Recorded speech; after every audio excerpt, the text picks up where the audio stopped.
ব্রিগেডে আজ গীতা পাঠ। সনাতন সংস্কৃতি সংসদের আয়োজনে ব্রিগেডে 5 লক্ষ কণ্ঠে গীতা পাঠের আয়োজন করা হয়। হাজির ছিলেন দেশের নানা প্রান্তের সাধু ধর্মগুরুরা এবং এখানেই হাজির ছিলেন বঙ্গ বিজেপির নেতারাও। বিজেপির রাজ্য সভাপতি শ্রমিক ভট্টাচার্য গীতা পাঠ করেন, বিরোধী দলনেতা শুভেন্দু অধিকারী, কেন্দ্রীয় প্রতিমন্ত্রী সুকান্ত মজুমদাররা। ব্রিগেডে গীতা পাঠ, ভোটের আগে হিন্দুত্বের শান, বিজেপি তৃণমূল তরজা তুঙ্গে। अभिभक्तं विभक्तेषु प्रज्ञानं विद्धि सात्विकम्। ব্রিগেডে 5 লক্ষ কণ্ঠে গীতা পাঠ। উদ্যোক্তা সনাতন সংস্কৃতি সংসদ। রবিবারের এই অনুষ্ঠানে যোগ দেন বঙ্গ বিজেপির শীর্ষ নেতারা। গীতা শুধুমাত্র হিন্দুদের ধর্মগ্রন্থ নয়, গীতা একটি বিজ্ঞান। সাত্বিক পরিবার থেকে আসি। আমার শালগ্রাম, শিলা, তুলসী, গীতা, রামায়ণ, মহাভারত, বেদ, উপনিষদ এগুলো পড়তে হয়, জানতে হয়। কিছুটা আমরা ত্রুটিযুক্ত মানুষ, কিছুটা শেখার চেষ্টা করি। গীতা আমাদের শ্রদ্ধার জায়গা, সম্মানের জায়গা। সমস্ত ধর্মগ্রন্থকে যেমন শ্রদ্ধা করি, গীতা আমাদের পরম প্রিয়। আমাদের বক্তব্য হচ্ছে গীতা নিয়ে নয়, গীতার অপব্যবহার, অর্থাৎ গীতার পলিটিক্যাল মার্কেটিং এর অপচেষ্টা। ভারতবর্ষের মাটিতে, শ্রীকৃষ্ণের মাটিতে গীতা পাঠ হবে, তো স্বাভাবিক ব্যাপার। এখন তার জন্য সংঘবদ্ধ হতে হচ্ছে মানুষকে, আর বিভিন্ন সমালোচনার সম্মুখীন হতে হচ্ছে। এটাই প্রমাণ করছে এই মুহূর্তে পশ্চিমবঙ্গের অবস্থা কোথায় এসে পৌঁছেছে। একদিকে হুঙ্কার চলেছে বাবরি মসজিদ হবে। এই সরকার ভারতীয় মুসলমানদের পক্ষে নয়, এই সরকার মৌলবাদের পক্ষে। যারা নামাজ পড়েন, যারা ভারতবর্ষের মাটিতে আছেন, তারাও হিন্দু। ফাঁকা, পুরো ফাঁকা। 5 লক্ষ সব ফালতু কথা বলছে, একদম ফাঁকা। পশ্চিমবাংলায় বিজেপি 5 লক্ষ লোক একসঙ্গে দেখতেও পাবে না, জানেই না 5 লক্ষটার কথা, অঙ্কটাই জানে না। যে যা ইচ্ছে মতো বলে যাচ্ছে বলুক। পশ্চিমবাংলায় বিজেপির যে অপদার্থ লিডাররা রয়েছে, পশ্চিমবাংলায় বিজেপির যে অশিক্ষিত লিডাররা রয়েছে, এরা কোনোদিন পশ্চিমবাংলার মানুষের মনে এতটুকু জায়গা করতে পারে। নির্বাচনের সাথে গীতা পাঠের কোনো ডাইরেক্ট সম্পর্ক নেই। রাজনীতির মতো থাকবে, গীতা তো শাশ্বত। ভারতবর্ষের চিন্তাধারায় রাজনীতি তো ধর্মের বাইরে যাওয়া সম্ভব নয়। আমরা ধর্ম বলতে যা বুঝি সেটা রিলিজিয়ান নয়, তো ধর্ম নিয়েই রাজনীতি হবে, এটাই স্বাভাবিক। ভারতবর্ষে রাজনীতি কিভাবে চলবে তারও ধর্ম বলা আছে। বিজেপি তার রাজ্য সভাপতি এই গীতা পাঠের অনুষ্ঠানে গিয়ে রাজনীতি ধর্মের আগুনে রুটি শেখছে। বাংলার মানুষ ধর্মের আগুনে রুটি শেখা পছন্দ করে না। এই বাংলার মাটি রবীন্দ্রনাথের মাটি, এই বাংলার মাটি নজরুল ইসলামের মাটি। এই বাংলায় লালন ফকিরের কথা চলবে, এই বাংলায় শ্রী চৈতন্যদেবের কথা চলবে। আর এই অসভ্য রাজনীতি, ধর্মকে ব্যবহার করে রাজনীতি, বাংলার মানুষ 2026-এ জবাব দেবে। বাংলায় ধর্ম জাগরণ, হিন্দু জাগরণ হচ্ছে তার প্রমাণ। এটাই পশ্চিমবাংলাকে বাঁচাতে পারে। তাহলে আবার বাংলাদেশ পাকিস্তান হওয়ার সম্ভাবনা দেখা দিচ্ছে। সারা ভারতবর্ষে কোথাও বাবরি মসজিদ না, পশ্চিমবাংলায় হচ্ছে। সেজন্য আজকে হিন্দুও চিন্তিত, ভীত। তারা একত্রিত হয়ে এখানে সংগঠিত হতে চাইছে। এর দ্বারা বাংলার সার্বিক পরিবর্তন হবে। যারা মানুষের কথায়, মানুষের মনোভাবে রাজনীতি করবার বলবার মতো যোগ্যতা হারিয়েছে, তারা এখন বাবরি মসজিদ, গীতা পাঠ এইসবগুলোকে রেখে ধর্মের সুরসুরি দিয়ে রাজনীতি করার পলিটিক্যাল প্রজেক্ট হিসেবে গীতা পাঠ, বাবরি মসজিদ এগুলোকে নিচ্ছে। খুব বিপজ্জনক, খুবই নিন্দনীয়। যে বা যারা এই ধর্ম বা গীতাকে পলিটিক্যাল মার্কেটিং এ ব্যবহার করছেন, আমাদের আপত্তিটা সেই ইভেন্ট নিয়ে। ভগবান রামে আপত্তি নেই, কিন্তু রুটি কাপড়া মাকান বাদ দিয়ে রাম মন্দির রাজনীতির আমরা এর বিরুদ্ধে। নিউজ 18 বাংলা।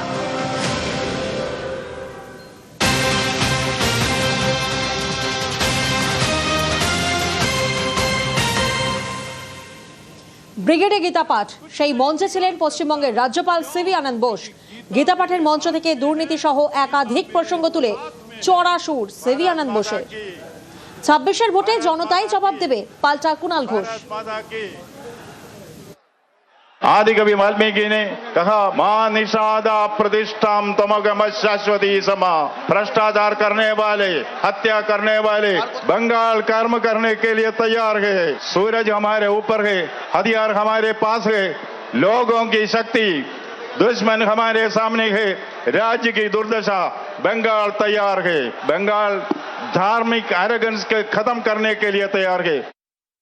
রাজভবনটা একটু স্যাঁতস্যাঁতে আছে, ব্রিটিশ আমলের তৈরি। ব্রিগেডের দিকে রোদ্দুর ফদ্দুর কেউ বলেছিল ওনাকে ওই জায়গাটা গেলে একটু রোদ্দুর পোহানো যাবে, তো উনি সেই জন্য রোদ্দুর পোহাতে গেছিলেন। আর রাজ্যপাল যদি কোনো রাজনৈতিক পক্ষপাত দুষ্ট ভাবে আমাদের কোনো বিরোধী পক্ষের সুরে সুর মেলাতে যান, তাহলে ভোটের পর দেখবেন, অতীতেও যেমন দেখেছেন, যে তার কথা, তার চিন্তা, তার ভাবনা আর বাংলার মানুষের ভাবনা দুটো আলাদা।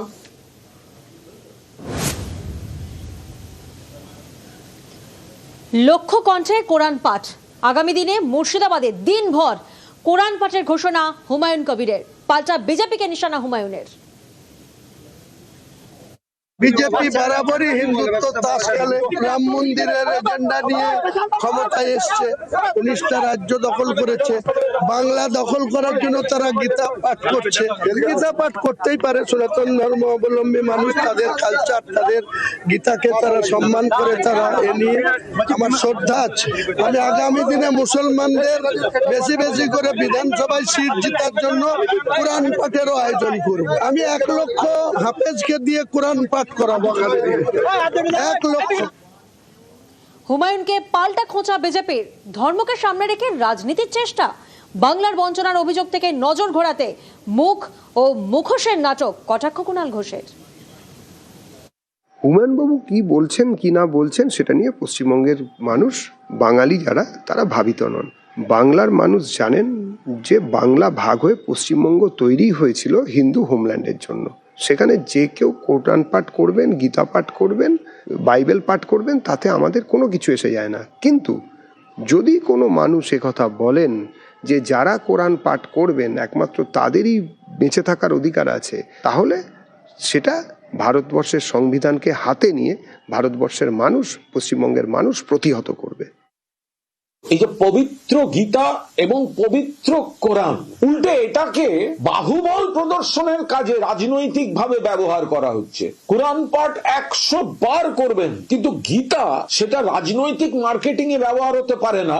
আবার কোরআন পাঠ তাহলে আমি এতজন হতে পারে না। রুটি কাপড়া মাখান। আর বাংলার প্রতি বিজেপির যে বঞ্চনা, প্রতিহিংসা, এত টাকা বাংলার আটকে রেখেছে, বাংলা ভাষাকে অপমান করছে, এই গোটা ঘটনা থেকে নজর ঘোরাতে কিছু মুখ আর কিছু মুখোশকে ধর্মের নামে রেশারেশিতে সুতোটা নাচছে, এগুলো পুতুল নাচ, সুতো নাচছে বিজেপি। দল থেকে সাসপেন্ডের পরই বিধায়ক পদ ছাড়ার কথা তিনি ঘোষণা করেছিলেন, কিন্তু আজ ভরতপুরের বিধায়ক তিনি বলছেন তিনি বিধায়ক পদ ছাড়বেন না। শোনাবো আপনাদের। পদত্যাগ আমার করার কথা ঘোষণা করেছিলাম, কিন্তু আমাকে যারা ভোট দিয়ে বিধায়ক করেছে, এখানে যারা এমপি কে ভোট দিয়ে ইউসুফকে এমপি করেছে, তাকে খুঁজে পায় না। প্রতিদিন আমাকে স্কলারশিপ থেকে শুরু করে আধার কার্ড থেকে শুরু করে অনেক পেপার ওয়ার্কে সই করতে হয়। তারা বলছে আপনি খবরদার পদত্যাগ করবেন না, আপনাকে আমরা ভোট দিয়ে নির্বাচিত করেছি, আবার ভোটে দাঁড়াবেন, প্রতীক কি নেবেন আপনার ব্যাপার, আমরা আবার যারা আমাকে ভোট দিয়ে এমএলএ করেছে তাদের আপত্তির জন্য আমি পদত্যাগ করছি। তৃণমূলের প্রতীকেই বিধায়ক হয়েছিলেন, বিধায়ক না থেকেও মানুষের জন্য কাজ করা যায়, কটাক্ষ কুণাল ঘোষের। বিধায়ক পদ ছাড়বেন কি ছাড়বেন না তার ব্যাপার, কিন্তু বিধায়ক পদটা হয়েছিল মমতা বন্দ্যোপাধ্যায়ের দলের সিম্বলে, প্রতীকে, নমিনেশনে। মানুষ মমতা বন্দ্যোপাধ্যায়কে মুখ্যমন্ত্রী চেয়ে তার প্রার্থীদের ভোট দিয়েছিলেন। আর বিধায়ক ছাড়া মানুষের কাজ করা যায় না, এটা বোধহয় কোনো যুক্তিগ্রাহ্য কোনো কথা হতে পারে না। এবার মানুষ কোনটা ভাববেন সেটা মানুষের বিষয়।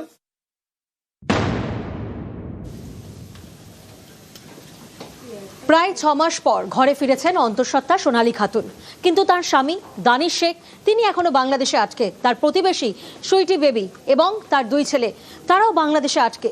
কবে ফিরবেন তারা? উৎকণ্ঠায় বীরভূমে তাদের পরিবার।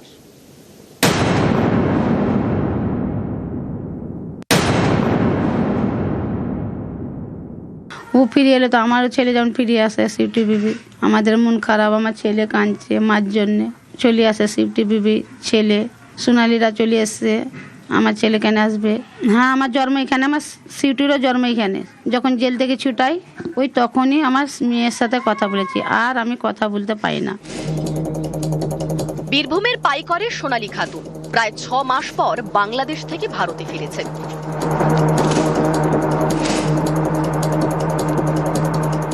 শুক্রবার সন্ধে মালদা হয়ে ভারতে ঢোকেন অন্তঃসত্ত্বা সোনালী ও তার 8 বছরের ছেলে।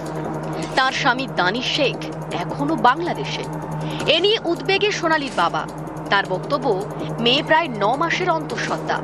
এই সময় স্বামী কাছে না থাকলে দেখবে কে? জামাইয়ের লাগে ওর পাশে তো লোক স্বামীর দরকার।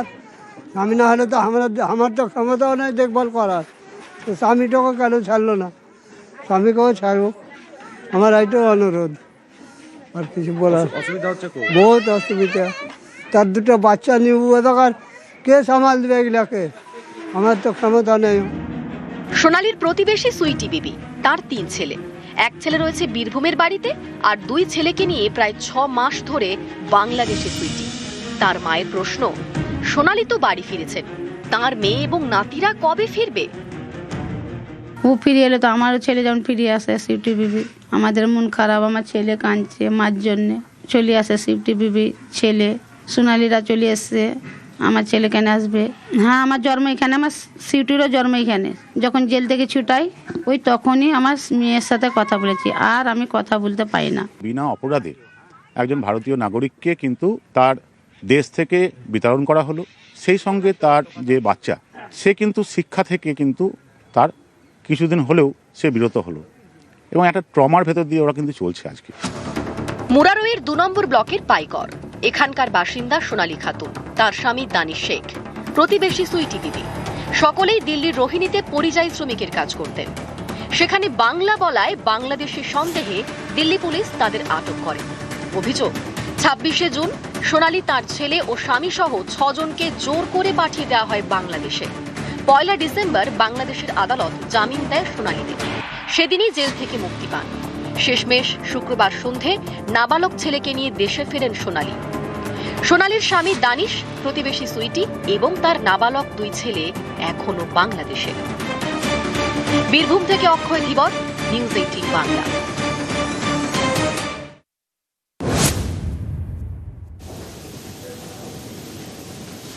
ভোটের বঙ্গে এসআইআর, নানান অভিযোগ সামনে আসছে।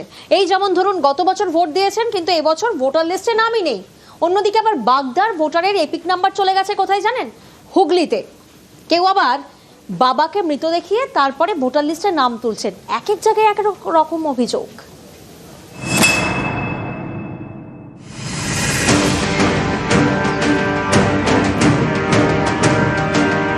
উত্তর 24 পরগনার বাগদা।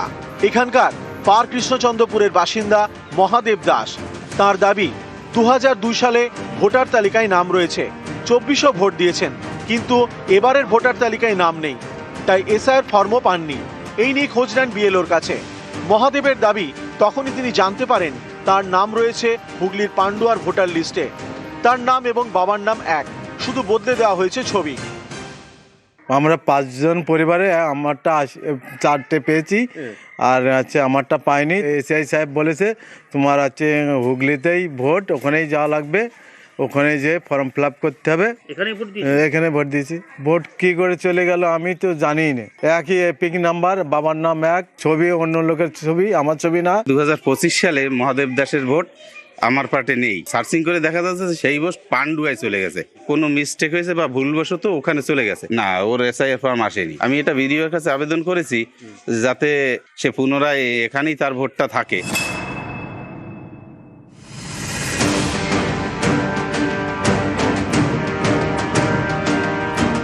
উত্তর 24 পরগনার হিঙ্গলগঞ্জ।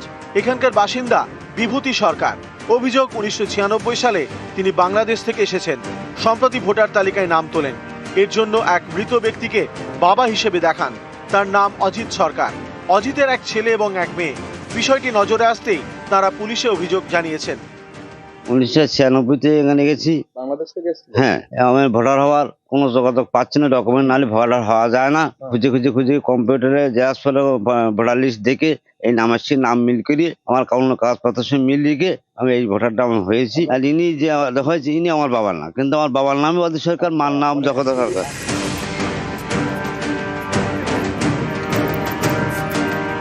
নদিয়া চাপড়া।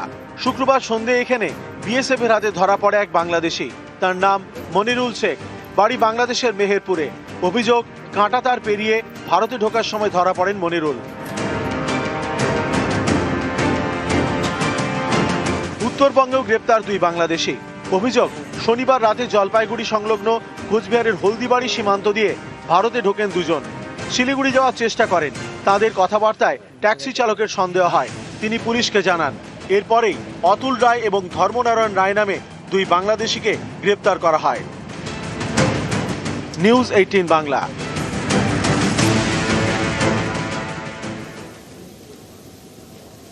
আর এবার নজর রাখবো বউবাজারের দিকে। বউবাজারের মদন দত্ত লেন, সেখানে মেট্রোর কাজ চলছে এবং মেট্রোর কাজ চলার সময় বাড়ির চাঙড় ভেঙে পড়ে আচমকায়, জখম হয়েছেন একজন।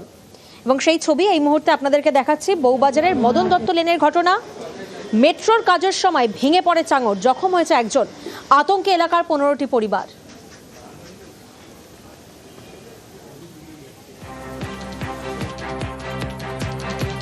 पूरा मतलब मेरा अभी दिवाली में नया पेंट करवाया, सीमेंट करवा के पूरा पेंट करवाया। उसके बाद से पूरा घर क्रैक होते गया। बाथरूम का सीलिंग पूरा गिर गया, रूम का सीलिंग गिर गया। तो हमने बनवाया अपने से। इन लोग को अभी दिवाली के समय की बात बोल रहे हैं। अभी हमने सब टोटल सीलिंग बनवाया। इन लोगों से 1 पैसा हमने नहीं मांगा। बोलने से कहेंगे कि हम लोग के वजह से नहीं हुआ, लेकिन पूरा घर वाइब्रेट करता है। बोला हम लोग नहीं जानता है, आप लोग क्यों नहीं देखा? अरे हम लोग कैसे देखेगा? गिरेगा तब तो। बच गया मेरा बच्चा लोग मरने से। वो मलबा उनके ऊपर गिर गया। मेरे मामा का सर फट गया है और उनको कमर वगैरह में इंजरी आई है बहुत ज़्यादा। वो ऑलरेडी पेशेंट आदमी है। मेट्रो 6 महीना पहले वहाँ अपना सपोर्ट हटा दिया और जब ईस्ट वेस्ट मेट्रो चल रहा है बहुत हाई वाइब्रेशंस है, उन लोग ने कोई सेफ्टी नहीं लिया और ये हो गया। मेट्रो इमरजेंसी में हम लोग ने फ़ोन किया, कोई रिस्पॉन्ड नहीं आया। हम लोग ने सुबह से कुछ खाया नहीं है, पानी नहीं है घर में। सुबह से हम लोग घर के बाहर ही थे। हर वक्त डर लगता है क्योंकि इनका फिट सर्टिफिकेट का भी 0 वैल्यू है।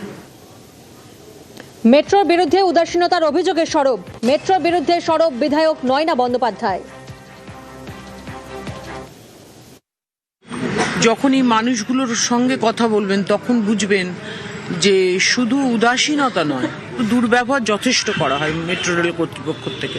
এবং একজন বয়োজ্যেষ্ঠ মানুষ যিনি যথেষ্ট অসুস্থ, তার মাথায় পড়েছে। ওদের তো কোনো দোষ নেই। ওদের কি দোষ আছে? ওরা তো ওপরে থাকতো। আপনারা যদি এটাকে যদি প্ল্যান ওয়াইজে প্ল্যান চোখে করতেন তাহলে তো এই জিনিসটা হতো না।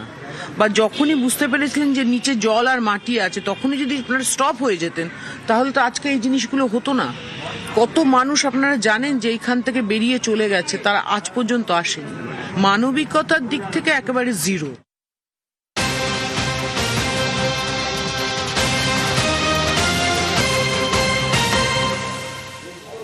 বউবাজারে বাড়ির চাঙড় ভেঙে দুর্ঘটনা। মেট্রোর বিরুদ্ধে গাফিলতির অভিযোগ। গাফিলতির অভিযোগ মানতে নারাজ কেএমআরসিএল। মেট্রো চলাচলের সঙ্গে চাঙড় ভাঙার কোনো সম্পর্ক নেই দাবি করা হচ্ছে কেএমআরসিএল এর তরফ থেকে। বাড়ি রক্ষণাবেক্ষণের সমস্যা বলে দাবি মেট্রো কর্তৃপক্ষের। সোমবার ক্ষতিগ্রস্ত বাড়িতে কেএমআরসিএল এর প্রতিনিধি দল। আহতের চিকিৎসার খরচ দেওয়ার আশ্বাস মেট্রো কর্তৃপক্ষের। 107/B বিবি গাঙ্গুলি স্ট্রিট, বউবাজার। এবং সেখানেই বেলা 1টা নাগাদ একটি বাড়ির চাঙড় ভেঙে পড়ে। যে বাড়িতে আগে থেকেই বিম লাগানো ছিল, মেট্রো রেল কর্তৃপক্ষ আগে থেকে 6টি বিম সেই চাঙড়ের কাছে লাগিয়ে রেখেছিল, চাঙড়ের গায়ে। কিন্তু 4টি বিম 6 মাস আগে খুলে নিয়ে যাওয়া হয়েছে এবং ফিটনেস সার্টিফিকেটও দেওয়া হয়েছিল। একজন মানুষ আহত হয়েছেন, তার নাম পাপ্পু সিং। তার ভাগ্নি যেমনটা অভিযোগ করছেন যে 6 মাস আগে যখন বিমগুলো খুলে নিয়ে যাওয়া হয়েছে সেই সঙ্গে ফিটনেস সার্টিফিকেট দেওয়া হয়েছিল, ঠিক তারপরে সেই 4টি বিমের যে জায়গা সেই জায়গা থেকে চাঙড়টা কিন্তু ভেঙে পড়ে এবং সেখানে আহত হয়েছেন পাপ্পু সিং। 17টি পরিবার থাকে এই বাড়িতে। 17টি পরিবারের মানুষজন তারা আতঙ্কে রয়েছেন। মেট্রো রেল কর্তৃপক্ষ একেবারে উদাসীন। তারা এই মুহূর্তে বিম এনে লাগানোর কাজ চলছে আবারও সেই ভেঙে যাওয়া চাঙড়ের কাছে, ভেঙে যাওয়া চাঙড়ের গায়ে। এবং এলাকার বিধায়ক নয়না বন্দ্যোপাধ্যায় তিনি ছুটে এসেছেন। তিনি এই পরিবারগুলিকে, আতঙ্কিত পরিবারগুলিকে আশ্বস্ত করছেন। তবে প্রশ্ন উঠছে মেট্রো রেল কর্তৃপক্ষ কেন তখন ফিটনেস সার্টিফিকেট দিয়ে গিয়েছিল, আর কেনই বা তাহলে আজ ভেঙে পড়ল এই চাঙড়? প্রশ্ন উঠবেই। ক্যামেরায় সনতের সঙ্গে সুদীপ্ত, নিউজ 18 বাংলা।